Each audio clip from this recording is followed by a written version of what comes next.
Bonsoir. Chaque jour en Côte d'Ivoire, 300 véhicules d'occasion, encore appelés les voitures France au revoir, sont immatriculés au guichet unique automobile. Chaque année, environ 50 000 véhicules d'occasion sont mis en circulation. C'est énorme. Énorme pour les voitures d'occasion, mais également pour le textile d'occasion et même l'électroménager. Littéralement, en Côte d'Ivoire, comme partout en Afrique, les objets de seconde main ont envahi nos marchés, créant ainsi un nouvel écosystème économique, bouleversant les habitudes d'achat et de consommation et créant également de nouvelles opportunités, mais également des menaces nouvelles. Des menaces cachées derrière cette idée de l'Afrique, poubelle du monde. Dans ce numéro, nous parlerons donc du commerce des objets de seconde main, opportunités ou menaces. Bienvenue.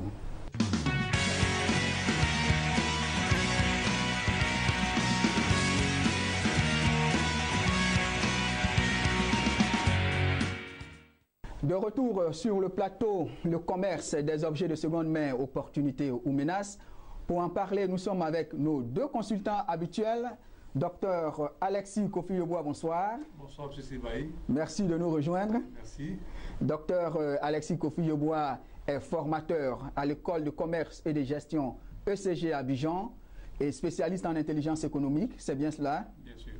Également sur ce plateau, M. Sadia Zouzou, bonsoir. Bonsoir, M. Sibaï. Merci d'avoir répondu à notre invitation. M. Sadia Zouzou est formateur et spécialiste en intelligence économique. Alors, chers consultants, tout de suite, les chiffres peuvent donner le vertige, mais c'est bien une réalité. Les objets de seconde main ont littéralement envahi nos marchés. Sadia, quel est l'état des lieux? Bon, merci beaucoup, M. Sibaï. À l'origine, dans les pays, ça dépend des pays. En Côte d'Ivoire, on parle de France au revoir. Au Congo, c'est Biloko. Au Bénin, ce sont les venus. Et dans d'autres pays, on parle des surgelés. Mais l'un dans l'autre, cela ramène toujours à la même réalité, des objets d'occasion. À l'origine, ces objets étaient confinés aux produits textiles, c'est-à-dire les vêtements de seconde main.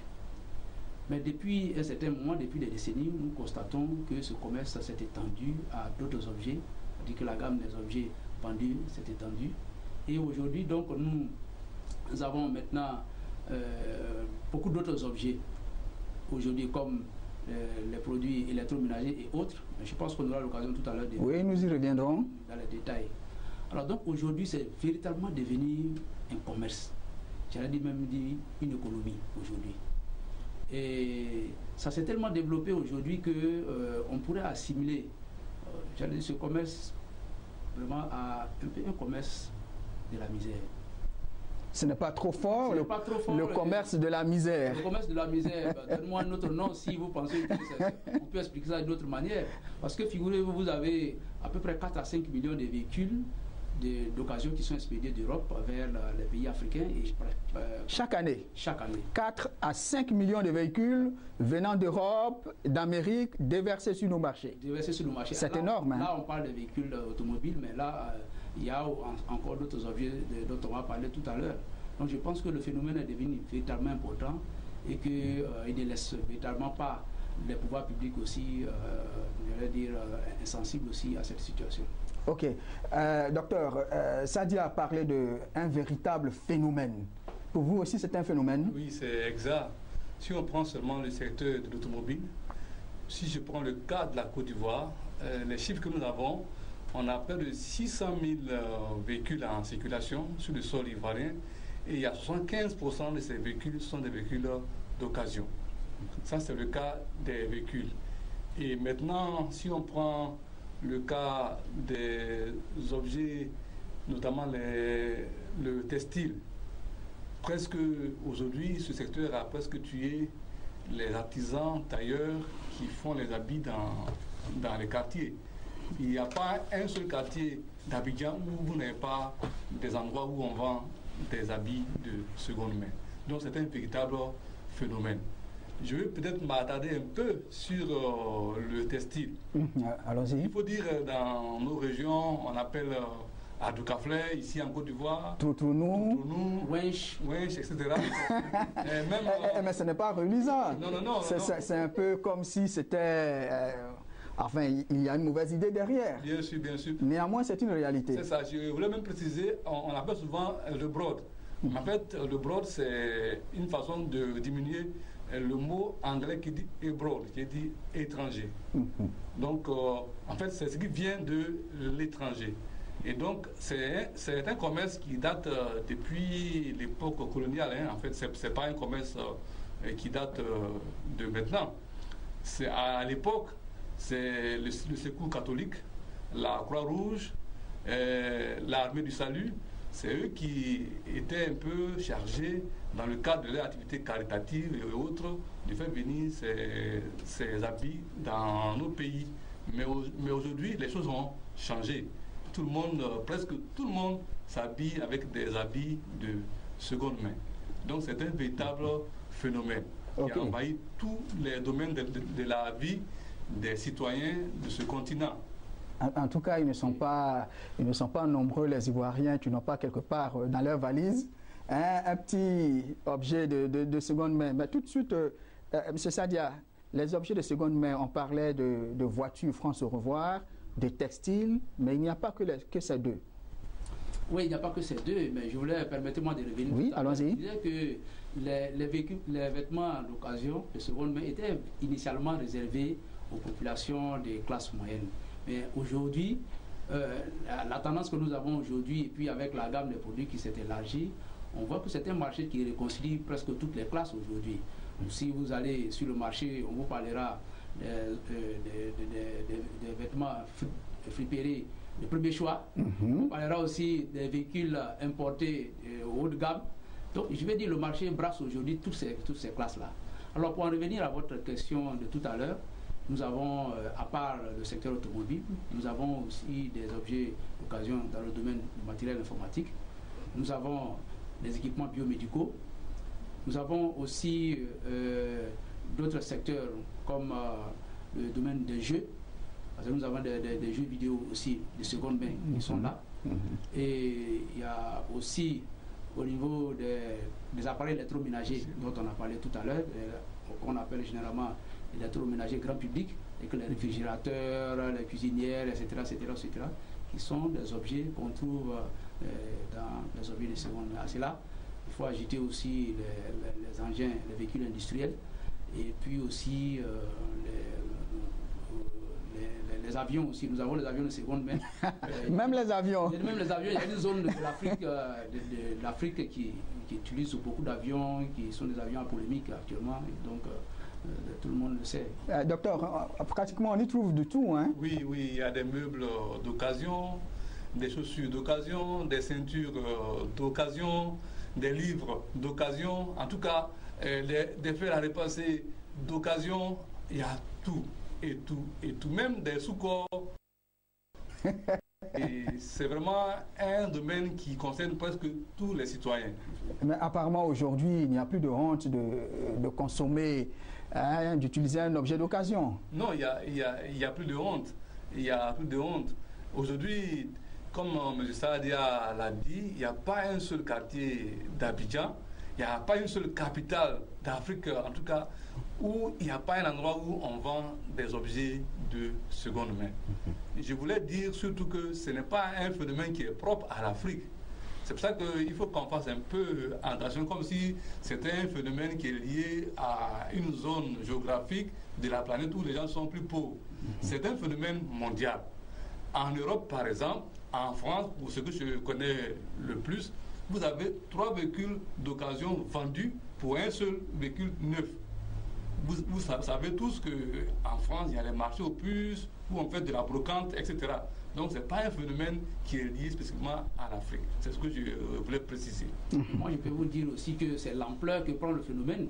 Vous comprenez, il y a d'autres modes en Europe, on parle de vintage, c'est-à-dire là où on adapte les vêtements d'une certaine époque à la mode moderne. Mais l'ampleur que cela prend en Afrique est beaucoup plus inquiétante. C'est pour cela qu'on parle avec, nous insistons beaucoup sur l'importance de ce marché-là ici. Ok, justement, qu'est-ce qui explique l'ampleur de ce phénomène économique? Bon, vous l'avez bien dit, vous avez dit que ce sont des raisons d'abord économiques qui jugent ce choix-là.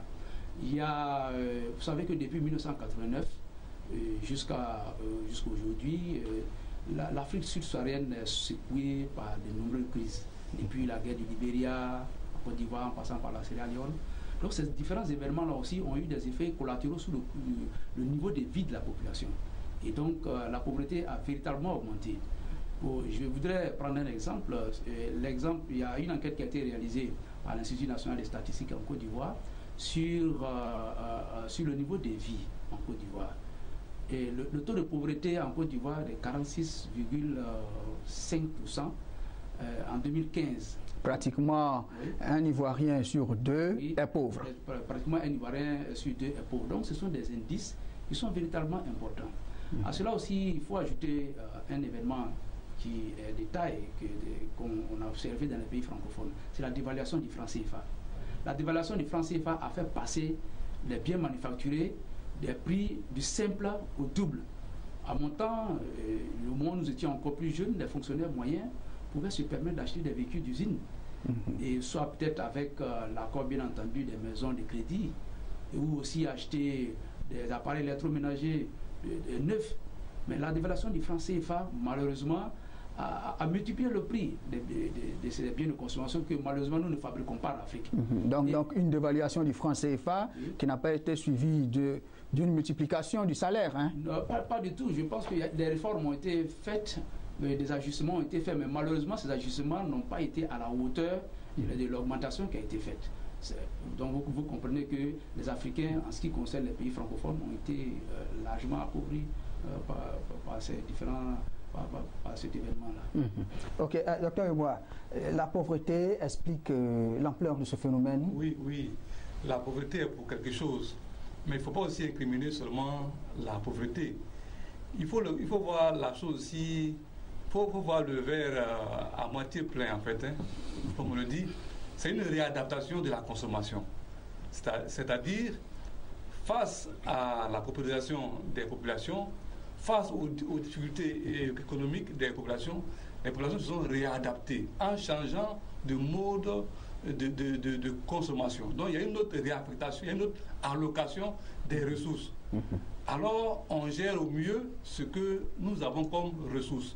Si vous avez deux véhicules qui ont pratiquement la même utilité, et vous avez quand même le choix entre acheter un véhicule qui va vous prendre moins de ressources qu'un véhicule qui va vous prendre plus de ressources, alors que les deux véhicules vont vous amener au même endroit. Donc c'est une réadaptation des différentes populations par rapport aux différentes crises économiques que nous avons vécues. Donc ce n'est pas forcément une question de pauvreté, d'autant plus qu'il y a des personnes qui ont des revenus, mais qui sont toujours en train d'acheter des véhicules d'occasion, des habits d'occasion. Donc, si on fait une étude approfondie, en tout cas, il faut éviter de faire des amalgames en disant que bon, c'est le commerce des pauvres. Non, ce n'est pas le commerce des pauvres. Les populations se sont réadaptées. Voilà, c'est ce que je peux dire. L'expansion de ce phénomène, en fait, c'est une meilleure consommation. C'est-à-dire une meilleure consommation, c'est-à-dire? Ah oui. Parce que les objets de seconde main, normalement, sont destinés à la casse, sont destinés à être recyclés. Et lorsque des personnes peuvent l'utiliser, alors on peut dire que nous sommes en train même de lutter contre le changement climatique, contre le gaspillage des ressources naturelles. Ça, c'est une autre façon de comprendre. Docteur, apparemment, vous êtes en train d'applaudir le phénomène. Non, je ne suis pas en train d'applaudir le phénomène. Je suis en train de présenter la situation.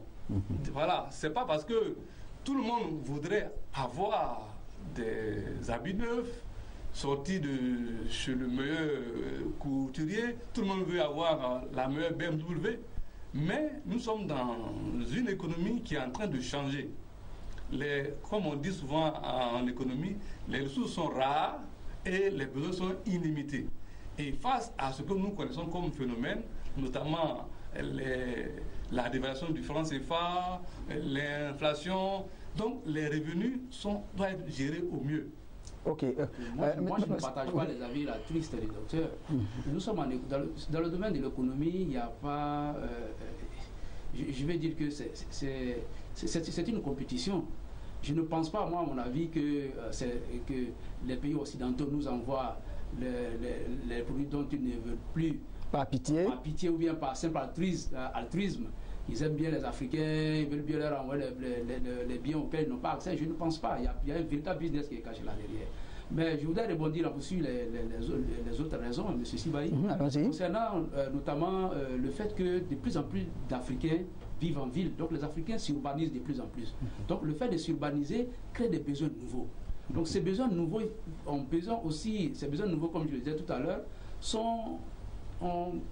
entraînent aussi les demandes d'achat de certains équipements, comme les équipements électroménagers de grand public plutôt, comme les réfrigérateurs, les cuisinières, les fours à micro-ondes. Ça crée de nouvelles habitudes. Vous allez maintenant dans les foyers modernes, de plus en plus vous trouvez des fours à micro-ondes. Ce n'était pas le cas il y a quelque temps de cela. Tout à fait. Mais un autre phénomène lié à cela, c'est que du fait que les villes africaines grandissent de plus en plus, et que Abidjan, une ville comme Abidjan ou bien des villes comme Dakar et autres sont en train de devenir des véritables mégalopoles aujourd'hui. Si vous allez voir au Sénégal, il y a une nouvelle ville qui est en train d'être créée, Diamniadio, je ne sais pas si je prononce bien le nom. Oui, c'est ça. Mais si vous voyez que l'État sénégalais veut construire une ligne de métro aujourd'hui au Sénégal, c'est parce qu'effectivement, les pouvoirs publics se sont rendus compte qu'ils ne pouvaient plus transporter les populations comme il le fallait. Donc, le fait que les villes se tendent, bien entendu, fait en sorte que les besoins en moyens de transport deviennent de plus en plus importants. On sait que depuis les années 90, sous l'effet des programmes d'ajustement structurel des institutions internationales que nous n'avons pas cité tout à l'heure, nous avons vu que véritablement l'État s'est désengagé du secteur des transports publics. Vous avez vu à un certain moment, la Sotra, ici en Côte d'Ivoire, a connu... La société de transport abidjanaise. Exactement, a connu un moment à vide, mais qui a orienté les consommateurs vers d'autres moyens de locomotion. Est-ce que vous comprenez? Donc cela dit, tous ces éléments entrent en ligne de compte pour les raisons qu'on vient de citer. Il y a aussi les raisons sociologiques. Depuis un certain moment, on se rend compte que, mais ce n'est pas maintenant, mais depuis toujours, il y a des biens manufacturés qui sont fabriqués en Europe, qui sont destinés à l'Afrique, mais qui ne sont pas fabriqués avec les standards requis. En Europe, par exemple, la réglementation est beaucoup plus stricte, mais en Afrique, on n'a pratiquement pas de contrôle là-dedans. Donc, on nous envoie des produits à cycle de vie plutôt court, mais c'est bien entendu moins cher. Mais quand on les utilise à partir d'un certain moment, on se rend compte que finalement, ces objets ne durent pas. Monsieur Sadia, est-ce que vous êtes en train de dire que les objets de seconde main, quelquefois, sont plus durables que les objets neufs? Mais c'est ce qui fait que les gens maintenant s'en vont vers les objets de seconde main. Je pense qu'à partir des années 2000, il y a eu un véritable engouement pour les produits chinois. Mais on s'est rendu compte à la pratique qu'en achetant un pantalon chinois ou bien un t-shirt chinois, vous le lavez 2 fois, 3 fois, il n'y a plus rien. Non, je pense qu'on ne peut pas continuer en disant qu'en incriminant directement les produits chinois, il faut quand même qu'on recadre un peu les choses, parce que les produits chinois ne sont pas forcément de mauvaise qualité. Je suis d'accord avec M. Sadia quand il dit que les Africains aiment les produits qui durent. Ça, c'est normal. D'ailleurs, pour confirmer ce qu'il est en train de dire, il y a certains ménages qui préfèrent acheter des jouets d'occasion que d'aller acheter des jouets neufs dans les magasins, ici à Djamé ou au plateau, parce que ça ne va pas durer.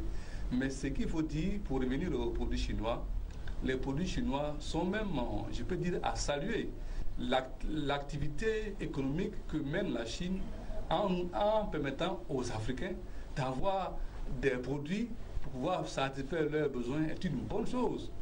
D'ailleurs, je prends quelques exemples. Vous vous souvenez, on a acheté ici des simples portables à 300 000, à 400 000, à 100 000. Aujourd'hui, le prix des portables, tout est carrément, on va dire, c'est du dumping. Oui. Voilà. Et deux portables à 5 000 francs CFA. Et ça, mais malgré le fait que la Chine mette sur nos marchés des produits neufs à bas prix, cela n'a pas freiné le phénomène des objets et des objets de seconde main. Bien sûr. Alors, question, qu'est-ce qui fait que cette activité fleurit? Je n'ai pas fini. Allons-y, docteur. En fait, lorsque M. Saada dit, bon, c'est comme si les gens venaient déverser les produits sur nos marchés. Non, c'est nous-mêmes, Africains, qui allons chercher. C'est nous qui allons importer. Ce ne sont pas les Européens qui vont venir ces véhicules-là ici. D'accord, docteur. On va en profiter pour parler des différentes filières. OK. Comme tu l'as dit, on va chercher les objets, on les emmène ici en Afrique. Il doit y avoir une filière. Et qui sont les acteurs et quelles sont les différentes filières? Oui, bien sûr, les acteurs sont nombreux. D'abord, il y a l'État à travers ses services chargés du commerce, de l'importation. Il y a le port autonome d'Abidjan et tous les ports, puisque nous sommes en train de parler de tous les pays d'Afrique. Mais ici, pour la Côte d'Ivoire, il faut citer les importateurs, les transitaires, la douane ivoirienne, le service de contrôle technique automobile, la SICTA, il y a Côte d'Ivoire logistique, et donc il y a les propriétaires de parcs, il y a les mécaniciens. Donc c'est un commerce, pour ce qui concerne l'automobile, qui engage presque une bonne partie de la main-d'œuvre sur le sol ivoirien. Donc c'est un commerce qui est très important. Comment c'est important, M. Sadia? Qui importe quoi, où et comment? Bon, en fait, il faut dire que l'origine principale, d'abord, ce sont les pays d'Europe. Il y a 3 pays qui constituent un peu une plateforme en ce qui concerne les véhicules. C'est la Belgique, l'Allemagne, la France, et puis de façon marginale un peu les États-Unis. Et de plus en plus, on assiste aussi, j'allais dire, à des produits, à l'arrivée de certains produits qui viennent d'Asie. Alors, pour les acteurs que le docteur a cités tout à l'heure, je voudrais ajouter aussi qu'il y a parmi les acteurs étatiques et les acteurs non étatiques, je vais parler plutôt des acteurs non étatiques, vous avez les clients. Par les clients, nous avons 70% des clients qui sont des commerçants. 80% des clients qui sont des commerçants.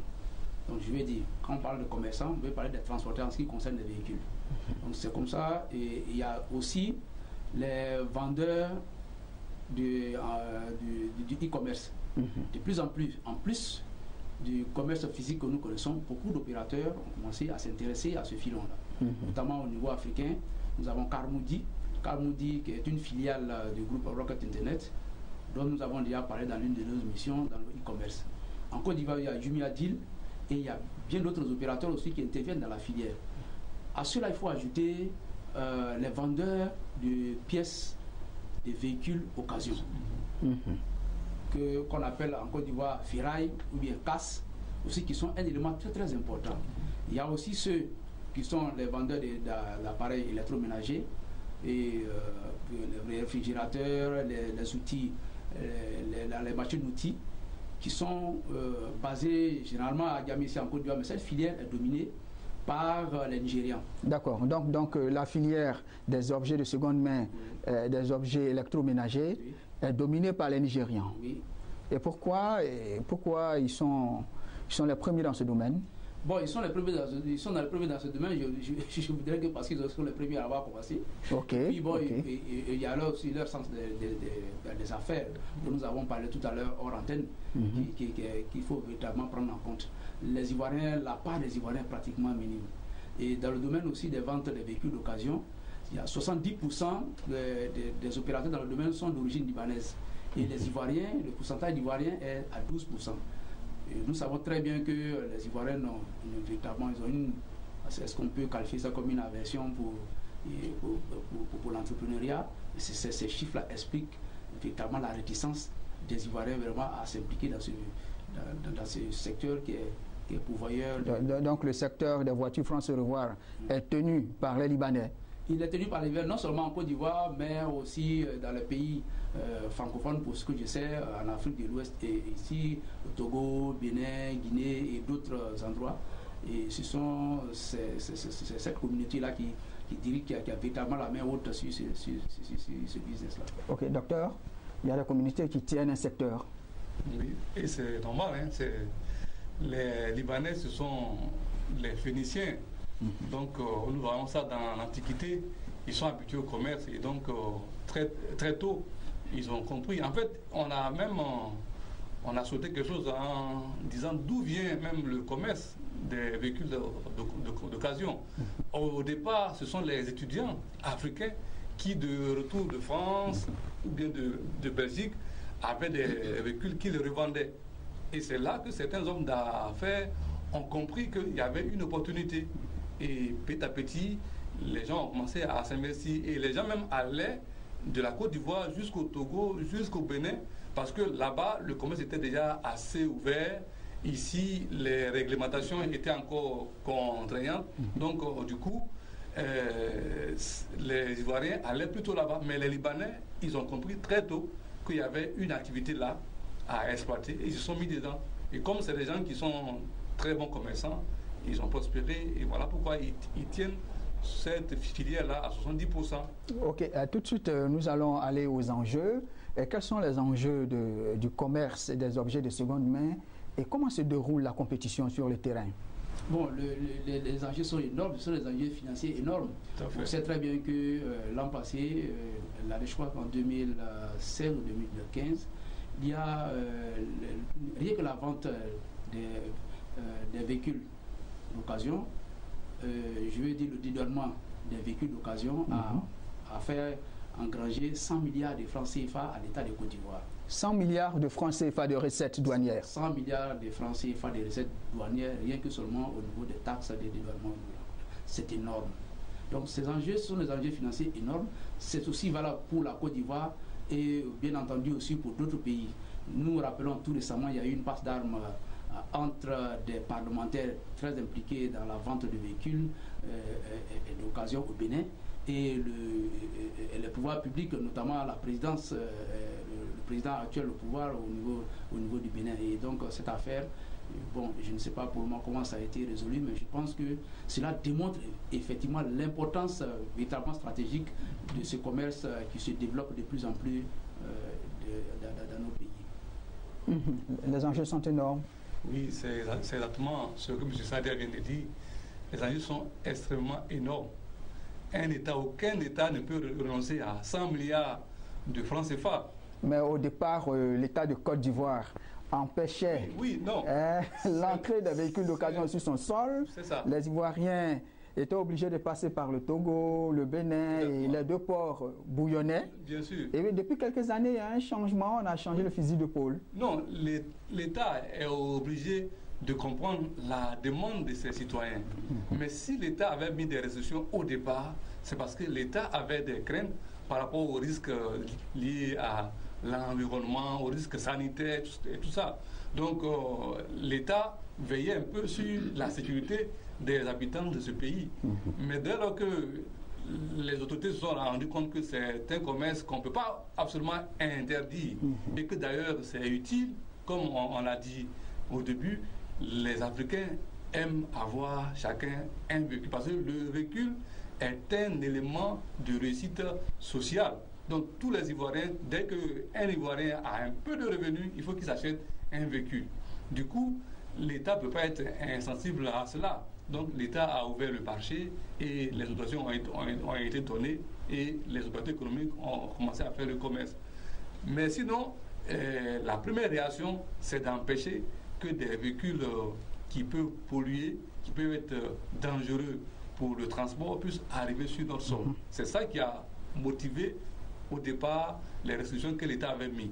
D'ailleurs, même ces mêmes restrictions continuent. Un véhicule de plus de 5 ans est frappé d'une certaine taxe pour décourager les citoyens à faire venir des véhicules un peu trop anciens qui vont quand même poser des problèmes de sécurité. Ok, M. Sadia, est-ce que le secteur est également pourvoyeur d'emploi?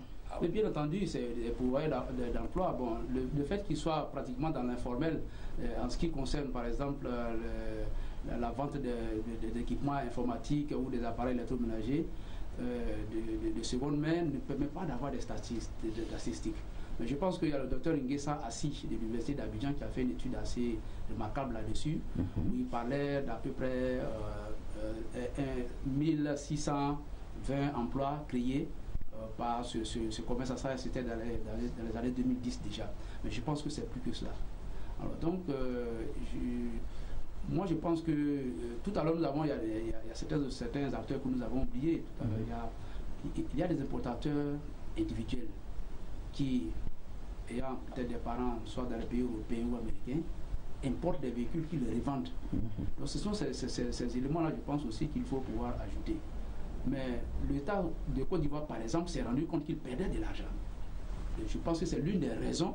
C'est bien entendu, on peut peut-être penser, comme le docteur a dit tout à l'heure, qu'il y a des raisons sanitaires, c'est-à-dire de protéger la population, voilà, mais il y a aussi surtout un enjeu financier véritablement important. Et là, vous avez posé la question de savoir comment se déroule la compétition sur le terrain. Sur le terrain. Effectivement, il faut voir d'abord deux groupes. La compétition se déroule d'abord entre les importateurs de véhicules eux-mêmes. Et ensuite, il y a la compétition entre les importateurs de véhicules d'occasion, pour parler du secteur automobile, et les concessionnaires des véhicules neufs en Côte d'Ivoire. Le premier groupe, la guerre se déroule sur le positionnement géographique. C'est la raison pour laquelle lorsque vous allez dans nos différents carrefours, dans les pays africains, vous remarquez qu'il y a des parcs, des véhicules d'occasion qui sont installés à des lieux, à des endroits stratégiques au niveau des parcs qui ont même pris la place des jardins publics. Exactement. Difficile de trouver un jardin public à Abidjan et tous ces jardins ont été remplacés par des parcs automobiles. Parcs automobiles.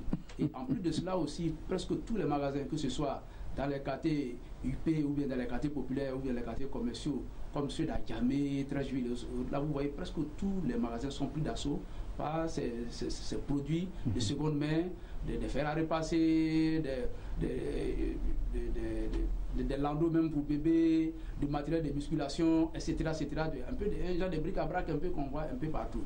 Donc je vais dire que, pour me résumer, dire que la compétition est d'abord sur le plan géographique. Maintenant, entre les importateurs de véhicules d'occasion, on parle plus des véhicules hein, parce que c'est là qui prend beaucoup plus. Donc on voit que les concessionnaires de véhicules neufs ont par exemple été attaqués sur leur terrain. Bon, malheureusement, ils n'ont pas eu la capacité réelle, ils n'ont pas développé une activité de veille suffisante pour savoir que lorsque les premiers besoins ont commencé dans les années 90, que ces besoins allaient évoluer, et ils n'ont pas pris les mesures nécessaires pour pouvoir contrer cela. Peut-être que ça a été le cas des barrières à l'entrée. Oui, très certainement, il y a dû y avoir des barrières à l'entrée si l'État de Côte d'Ivoire a attendu. Qui se sont révélées inefficaces. Très bien, 1996, pour pouvoir officiellement accepter que les véhicules de l'occasion entrent officiellement en Côte d'Ivoire. Je sais qu'il y a eu des barrières, il y a eu des lobbies, il y a eu des barrières. Mais il faudrait aussi quand même remarquer que ces opérateurs-là, les concessionnaires qui sont installés ici, par exemple CFAO et les autres, ont commencé eux aussi à faire de la vente de véhicules d'occasion. Ça veut dire qu'ils ne sont pas restés les bras croisés. Ils ont compris la demande du marché.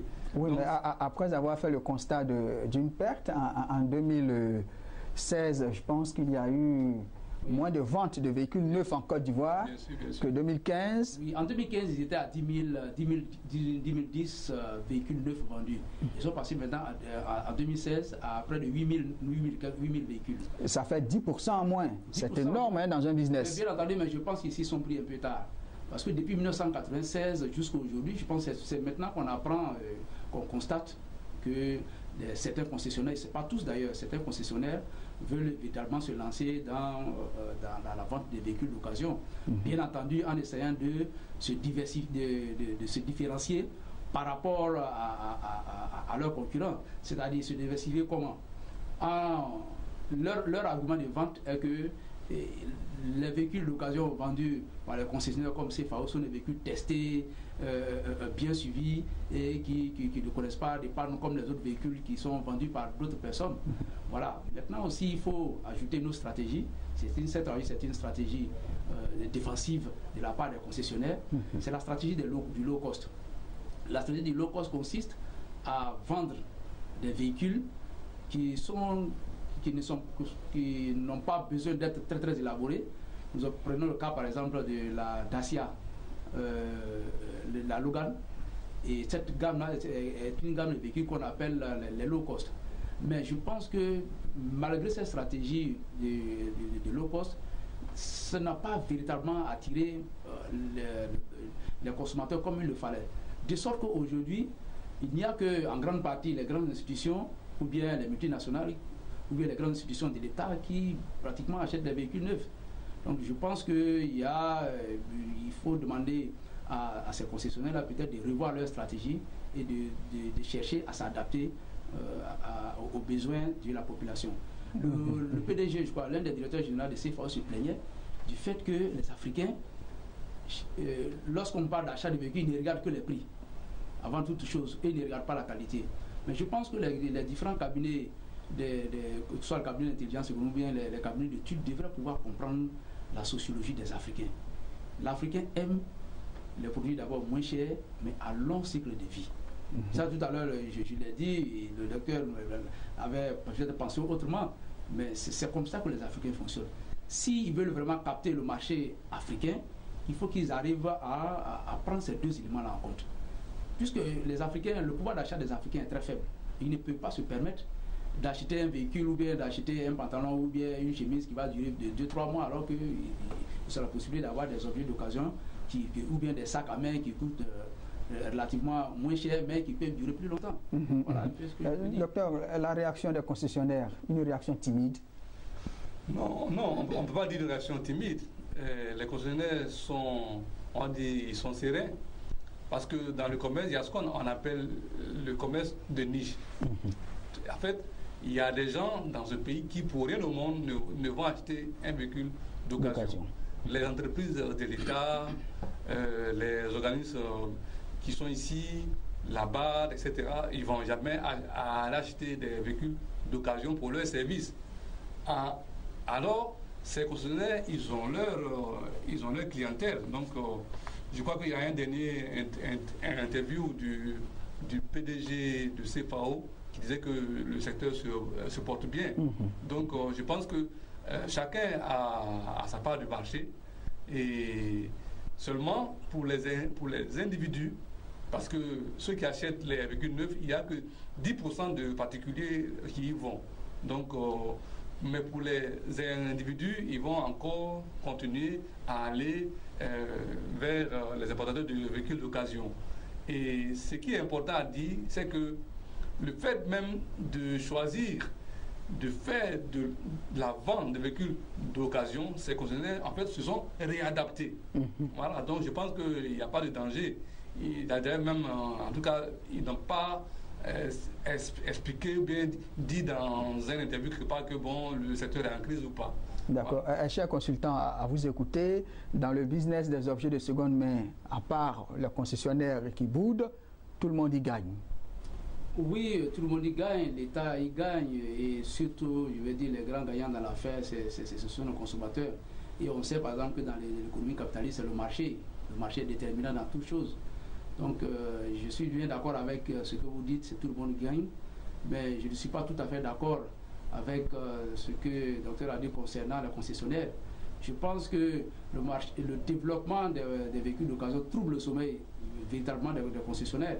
Rien qu'à regarder les chiffres, sinon, ils n'auraient pas émis des stratégies pour pouvoir pénétrer le marché des véhicules d'occasion aujourd'hui. Ça, je ne pense peut-être pas. L'a dit ici, je vous cite, il a dit d'ailleurs par pure stratégie, mais je pense que ces objets-là véritablement troublent le sommeil des concessionnaires en Côte d'Ivoire. Ok, l'État y gagne. Tout à l'heure, on a parlé de 100 milliards de recettes douanières grâce seulement aux voitures France au revoir.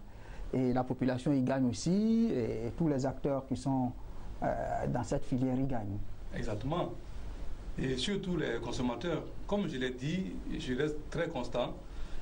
À valeur égale, le consommateur a besoin de dépenser moins pour avoir le même produit. Et donc, les consommateurs, ils y gagnent. Et quelquefois, c'est vrai, on peut citer l'État. L'État qui, aujourd'hui, gagne en termes de recettes douanières, d'impôts, etc. Donc, bon, tout le monde y gagne et c'est une très bonne chose. Et il ne faut pas qu'on condamne ce secteur. Même s'il y a des risques quand même. Ah, voilà, le docteur l'a dit, même s'il y a des risques. Oui. Donc des risques, il y en a. Oui. Il y a des menaces, il y a des inconvénients. Oui. Oui, mais bien entendu, il y a des risques, il y a même des inconvénients. Les inconvénients sont énormes. Rien qu'à voir un peu l'occupation anarchique, je parle de ça sur le plan environnemental, l'occupation anarchique des villes, des espaces dans les villes aujourd'hui. Il n'y a pratiquement plus de jardins publics aujourd'hui en Côte d'Ivoire, pratiquement sur le territoire d'Abidjan, ici, à cause de la construction des parcs. Il ne se passe pas de jour sans que nous ne voyons des vieux pneus dans les caniveaux, etc. etc. Et ces véhicules-là sont jetés un peu partout. Ce n'est pas seulement le cas de la Côte d'Ivoire. Vous vous rendez en Afrique, particulièrement au Ghana, tout près là, vous avez la plus grande décharge de matériel de seconde main en Afrique, et particulièrement au monde ici. Et l'impact environnemental plutôt est véritablement négatif. Parce qu'il y a une lagune à côté de cet endroit-là qui est devenue pratiquement une lagune morte aujourd'hui, à Accra au Ghana, à Bobouché, où pratiquement aucun poisson. Et on ne peut pêcher aucun poisson. Les pêcheurs sont maintenant... c'est un véritable désastre environnemental. C'est un véritable désastre environnemental. Et puis, bien entendu, tout à l'heure, il y a des risques sanitaires. Vous savez, tout à l'heure, il y a de plus en plus maintenant, nos sœurs achètent des soutiens-gorge, et des sous-corps de seconde main. On ne sait pas d'où ça vient. Les appareils qui sont vendus, soit les réfrigérateurs, qu'est-ce qui était stocké dans ces réfrigérateurs-là? On ne sait pas. Ça peut être des réfrigérateurs qui étaient dans des laboratoires dans des pays européens, où étaient peut-être stockés des produits radioactifs, on ne sait pas. Donc voici ces risques-là je pense qu'ils sont véritablement importants. Docteur, des inconvénients? Oui, je pense qu'il y a des inconvénients, mais il ne faut pas effrayer la population. Sinon, il y a des inconvénients, comme il a dit, par exemple du matériel biomédical qui a servi dans des centres de santé de l'autre côté où on sait que les gens ils ont les moyens de faire le contrôle. Or, chez nous ici, il y a très peu de moyens, donc il y a des risques de propagation de certains gènes qui peuvent vraiment être des menaces pour le pays. Bon, je veux quand même rassurer, parce que pour les habits d'occasion, on demande des certificats de fumigation aux importateurs, etc. Donc, les États ne sont pas restés les bras croisés. Les États font des efforts, même s'il y a quelques limites.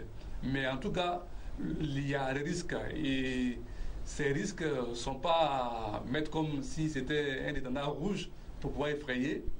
Mais je pense que les avantages, pour l'instant, sont plus élevés que les inconvénients.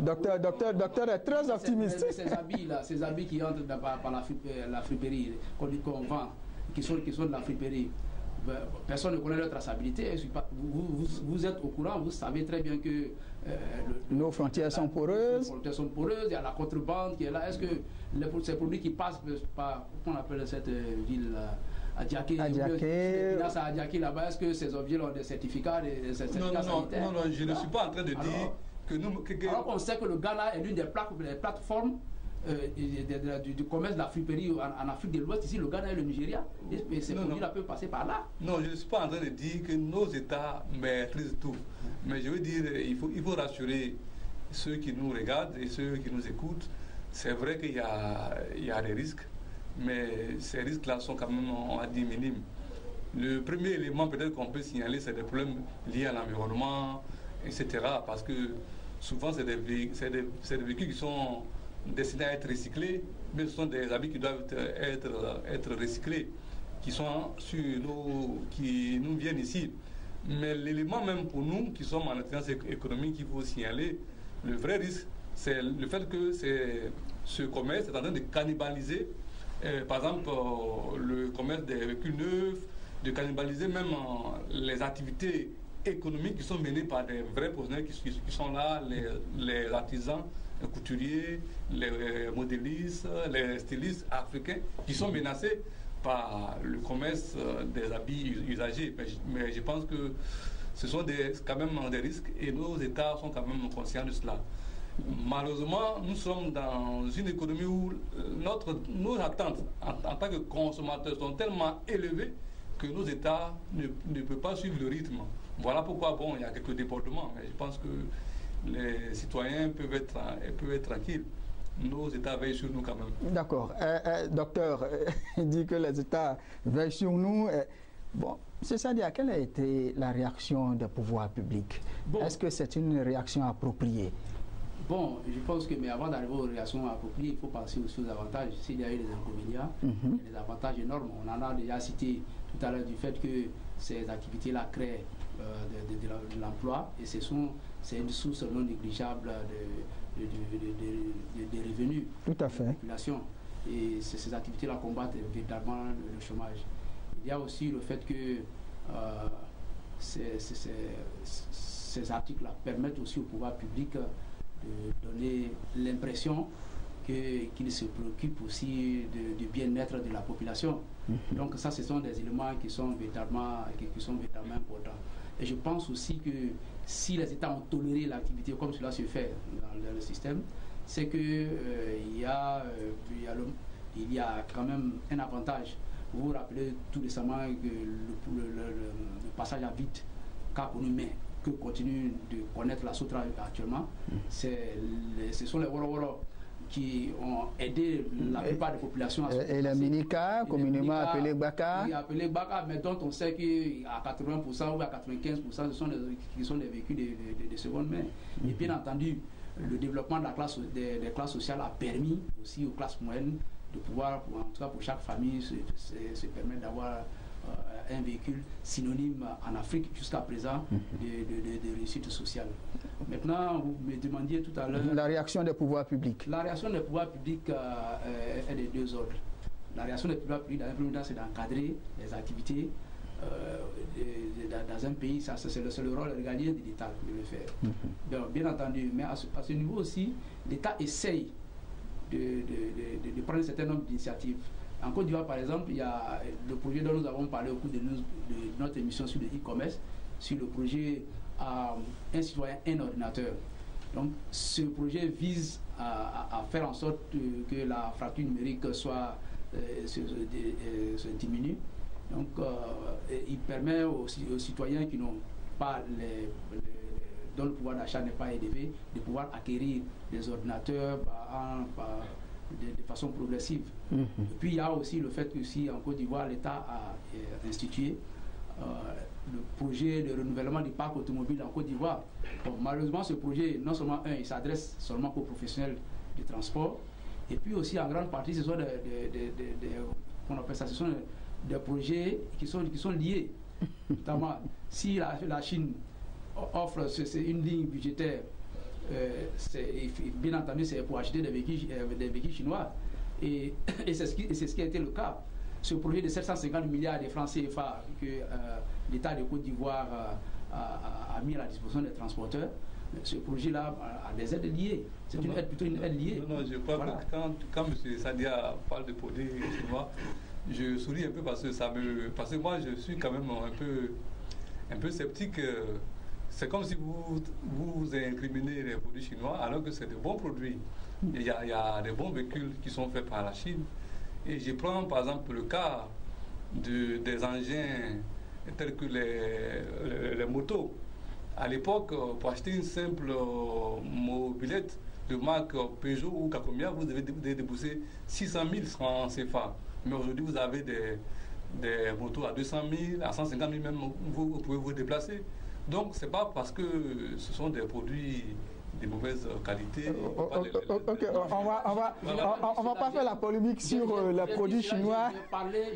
J'ai seulement dit que les Africains aiment les produits avec un cycle de vie long et qui soient moins chers. Malheureusement, ce n'est pas le cas des motos chinoises dont vous parlez des Jakarta. C'est bien, c'est utile, mais demandez aux utilisateurs et voilà. Non, mais je veux dire que la Chine propose des produits de qualité. C'est un grand pays qui a fait beaucoup pour la demande africaine. Voilà. Avant, en fait, vous ne pouvez pas vous déplacer. Et si vous avez les moyens de vous déplacer à moindre frais, même si les produits ne sont pas forcément durables, mais il y a des produits durables en Chine. Tout dépend du prix qu'on y met, en fait. Mais pourquoi on ne les amène pas ici, on les amène en Afrique, on amène en Afrique des produits qui ne durent pas, qui ne sont pas de bonne qualité? Pourquoi? Moi, je vous propose la question. Non, on n'amène pas en Afrique. C'est les Africains qui achètent. Voilà. C'est ça. Il ne faut pas dire qu'on a même. C'est les Africains qui achètent. Et les Africains vont en Chine Oui, et ils achètent les produits qui ne sont pas de qualité. Sinon, les produits de qualité, il y en a, hein, docteur? Exactement. Ok, on va revenir à la réaction des pouvoirs publics. En Côte d'Ivoire, les véhicules d'occasion à importer pas plus de 5 à 7 ans. C'est une bonne réaction. Oui, je pense que c'est une bonne réaction quand même, parce qu'il faut quand même, toutes les nations du monde se sont mises ensemble pour tenter de lutter contre le réchauffement climatique. Du coup, il faut éviter de mettre sur le marché des véhicules qui vont polluer, qui vont dégager beaucoup de CO2. Donc c'est une bonne chose. C'est une bonne chose et je pense que ça va empêcher que des épaves se retrouvent sur nos routes. Donc c'est une très bonne chose. Ok, nous allons tout de suite parler de perspectives. Et quels sont les scénarios possibles? Est-ce que le commerce des objets de seconde main va-t-il disparaître tout seul? Ou c'est un commerce qui a encore de beaux jours devant lui? Sadia. Oui, mais moi je pense que le commerce a de beaux jours devant lui, parce que on voit partout en Afrique, nous avons des taux de croissance qui frôlent pratiquement les 2 chiffres. Mais je pense que de part et d'autre, de façon générale, les pouvoirs publics reconnaissent que la croissance n'est pas aussi partagée que cela. Donc ça veut dire, de façon implicite, que le taux de pauvreté est en train de grimper.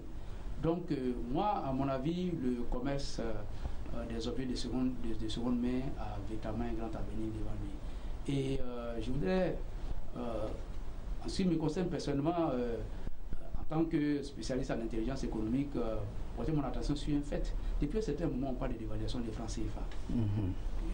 Ce n'est pas confirmé, mais les rumeurs courent. Il y a même certains analystes qui en parlent, que c'est inévitable. Mais souvent, les pouvoirs publics rassurent la population. Oui, mais c'est comme ça que ça s'est passé en 90. On en a parlé. C'est généralement, les pouvoirs publics lancent des ballons d'essai dans ce genre de situation. Mais quand on est spécialiste en intelligence économique, il faut que les entreprises, les décideurs qui nous écoutent aujourd'hui se préparent à cette éventualité. Si la dévaluation du franc CFA a lieu, qu'est-ce qui va se passer? Donc il faudrait que maintenant les pouvoirs publics, les top managers essaient de s'asseoir pour essayer de réfléchir à cette éventualité, parce qu'elle peut arriver du jour au lendemain. Vous voyez, depuis un certain moment, on en parle, mais totalement, immédiatement, c'est infirmé par certaines officines, mais je pense que c'est un élément auquel il faut faire véritablement attention. Alors donc pour vous, s'il y a une seconde évaluation du franc CFA, alors tout le monde s'installe dans les objets de seconde main. Dans les objets de seconde main et de façon durable. Et je suis convaincu de cela. Mais il y a aussi le fait que depuis un certain moment aussi, les Africains ont véritablement commencé à faire parler leur génie. Les Africains ont commencé à fabriquer maintenant des objets.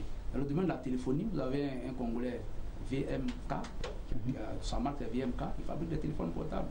On fabrique aussi des automobiles au Kenya, en Ouganda, au Ghana et même au Togo. Je pense qu'il y a une firme nigériane, IVM, qui fabrique près de 4000 véhicules par an. Une production très limitée. Une production certes très limitée, mais déjà elle existe. D'accord. Docteur, les perspectives? Non, je pense que la crise économique allant grandissant, la vente des objets de seconde main a de beaux jours. D'accord. Dernière question pour terminer notre mission. Docteur, le commerce des objets de seconde main, une menace ou une opportunité? Je pense que, comme je l'ai dit, il faut voir le verre à moitié plein. C'est une meilleure utilisation des ressources naturelles que notre planète nous a offert. Ok, merci M. Sadia. Menace ou opportunité? Je pense qu'il y a menace à la fois et opportunité. Je pense qu'il y a des inconvénients. Mais eu égard à la situation au faible pouvoir d'achat des Africains, je pense qu'il y a beaucoup plus d'avantages que d'opportunités. Merci beaucoup. Merci, chers téléspectateurs. Merci de nous avoir suivis. Vous étiez sur Business 24 Africa et vous suivez Intelligence économique. Nous étions avec Dr Alexis Kofi Yeboah. Il est formateur, spécialiste en intelligence économique, formateur à l'école de commerce et de gestion ECG ici même à Abidjan. Également avec M. Sadia Zouzou, il est spécialiste en intelligence économique. Avec nos deux consultants, nous parlions du commerce des objets de seconde main Menaces ou opportunités? Merci de nous avoir suivis et restez sur Business 24 Africa.